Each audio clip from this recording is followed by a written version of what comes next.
let me move on. Now, the next thing I want to address, CC, for us to address, again, related to the police. I read yesterday, and I'm going to read the release to you before we go in. It relates to Police Regional Division 4C conducts training on new body cameras. And here what the release says. On Saturday, April 20th, 2024, Police Regional Division 4C conducted training sessions for its ranks on the use of newly acquired body cameras and their functions. The training was facilitated by the division's Information Technology Department and aimed to familiarize ranks with the operational features of the new body cameras. This type of training is part of the division's ongoing efforts to enhance transparency and accountability in policing. Officers were instructed on how to properly use the body cameras and were provided with a comprehensive overview of their functions to ensure effective implementation to their daily duties. The introduction of body cameras is a significant step towards modernizing policing practices and reinforcing public trust within the community. End of the release. That is what the release is saying.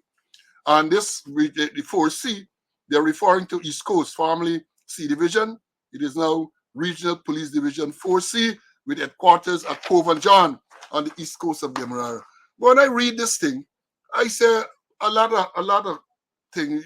These people don't know. It's the blind leading the blind. And I'm telling you this, why I'm saying that. You're training people in the use of the body camera. But even before you get to that stage, once you're going to introduce body cameras, you have to set out clearly a standard operational procedure, SOP, or standing order relating to the use of the body cameras. The SOP will talk about how you uplift it, how you lodge it. You're going to talk about when it's to be charged and all of that. It will include things like how you store and retrieve the recordings and images, how those images are to be presented in court, when you're going to turn on and turn off. Because if you don't do that, police will go up on duty with body camera, and then turn it on.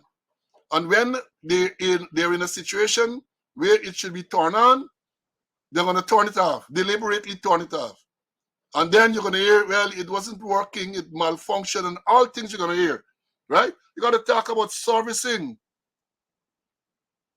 You have to train people before you're gone training them how to use the equipment.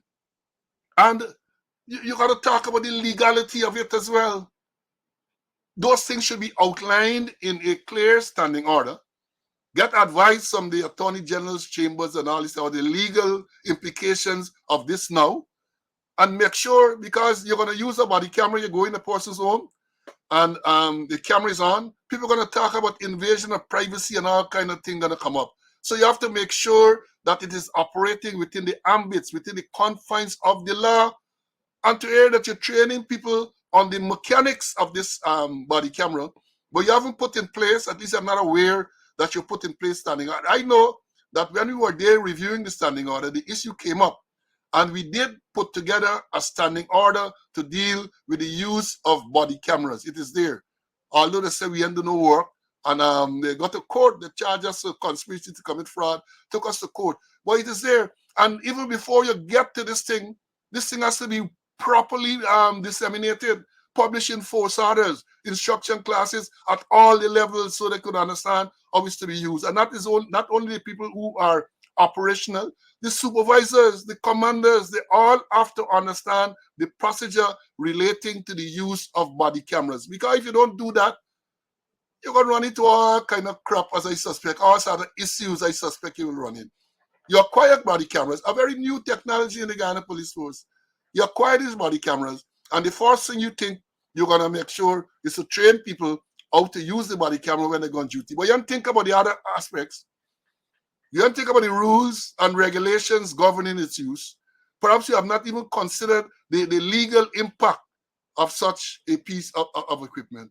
And, you know, it's the blind leading the blind. That is why you have these type of issues. Let me bring in Mr. Conway and to make a comment on it. CC, body cameras, and the police, they're going to train in C Division on how to, the mechanics of the thing, but no standing order training and all that. Your views, my brother. I I remember, when we were reviewing the standing order work they said that we didn't do and we get we get charged. I remember we realized that a body camera was a new thing being introduced, and there was no standing order, no SOP to deal with that. So we got down together, use our brains, our conceptual skills, and we did a standing order on it, on the body camera. Because I thought it was important and it was urgent. And under that, we didn't wait for the end.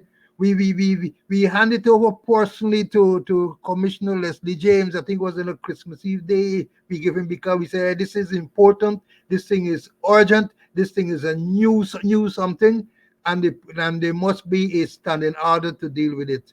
But I don't know what they did with it, whether it's a wrong or not. But if you're going to introduce new things, you must have standing orders. You must have SOPs. You must look at the law as relation to the use of those instruments. But I know again, I know, boy. I know what's going on. The blind leading the blind, and you're correct because I'm the person who handed over that document. It was indeed a Christmas Eve day. I went there for the usual Christmas Eve drink, and I took time out to make sure that that document, because of the urgency, it was the same time when you had this thing with Tina and Mona, two women on the quarantine, where they cuss out the police, and the police um, video recorded it, and then it was all over the place on social media. We did a standing order, and we passed it to the commissioner then, Leslie James. I don't know what happened. I don't know. You have to have a proper standing order, standard operational procedure on the use of body cameras. You can't just give the wrong body cameras and say, go out and use it, even though they might know to turn it on and turn it off. There are implications, other things, other things. What type of record you have when they are uplifted, when they are lodged, when are the images stored? Are you going to wait until 3-4 persons use it to store the image? I would suspect that after every tour of duty, the images or the image on that or the images on that particular instrument will be stored. How is it going to be stored? When it is going to be stored? How long you will retain the image? All of these things have to be carefully thought out. Acting Commissioner, Extended Squatter, Ropes and Ben, the useless Minister of Home Affairs. All of these things have to be carefully thought out. You might need to have, as we suggested, some legal input to make sure that whatever you do are in keeping with the relevant legislation. You can't just throw policemen out there just like that and say put on body camera and expect things to go well. And that is part of the issue we have. These people don't think things out.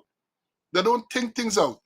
Sometimes you have a dog whistle, and based on the dog whistle, they jump, oh, body camera, let's buy body cameras, let's have it introduced and so on. I remember when I was traffic chief and the tint arrangement was introduced. Proper procedures. I was then tasked with the responsibility of putting together standard operational procedure on the tint, the use of the tint meter and all of these things, which we did to guide people, to guide policemen. So they're working within a framework, not everybody doing their own thing. So let me hear and let me see what will happen. Now, let me say this.